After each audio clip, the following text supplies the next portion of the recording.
Shabbat Shalom, my friends. I'd like to make a connection this week that's been very beautiful for me to discover. So many of you know I'm a translator of Santa Teresa de Avila, Saint Teresa of Avila, the 16th century Spanish mystic who was Jewish. She was born into a Jewish family, a converso family that was forced to convert to Catholicism in Spain during the Inquisition, or else be exiled, or in many cases, executed. It was life-threatening to continue to be Jewish in Spain in Teresa's time.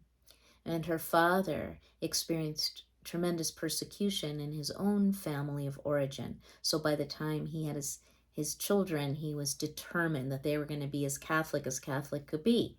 But that Judaism was woven into who they were in a very powerful way. I often feel like Teresa of Avila's tendency to question everything, including herself, sometimes especially herself, was directly related to that heritage of God wrestling, Israel wrestling with the Holy One until the truth reveals itself.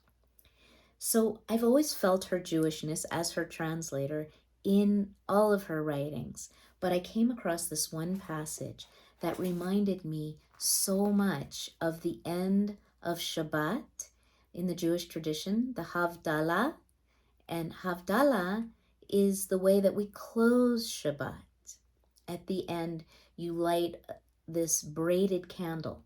So it's a candle that's twisted with two candles are twisted together and they have a single wick. And that symbolizes the end of Shabbat, that we are re-entering the world, but that sacred time is blended and merged and braided with ordinary time.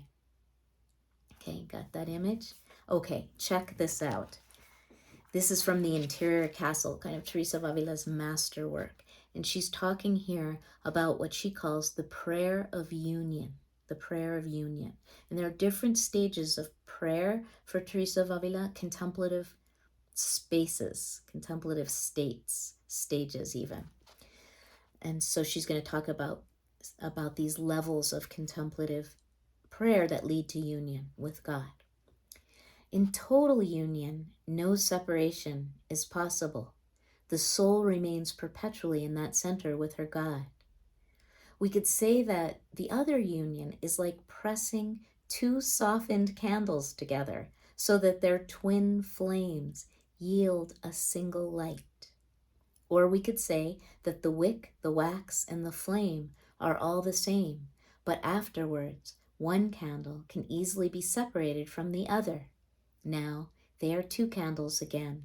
Likewise, the wick can be withdrawn from the wax. I mean, what? She can't be making this up. She does go on to say, the spiritual marriage is like rain falling from the sky into a river or pool. There is nothing but water.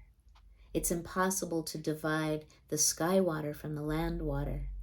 When a little stream enters the sea, who could separate its waters back out again? Think of a bright light pouring into a room from two large windows. It enters from different places, but becomes one light. Which is also very Jewish. The Genesis is about light. Let there be light. That is the beginning, the Genesis, the origin of all that is. So Jews had, if they were going to practice their ancestral traditions in 16th century Spain, they had to do so in secret. And this makes me wonder if there was a grandmother or someone in Teresa's world that was secretly practicing these ancestral Jewish traditions, and that Teresa knew about them and maybe valued them. Quien sabe? Who knows? Shabbat Shalom, mis amores.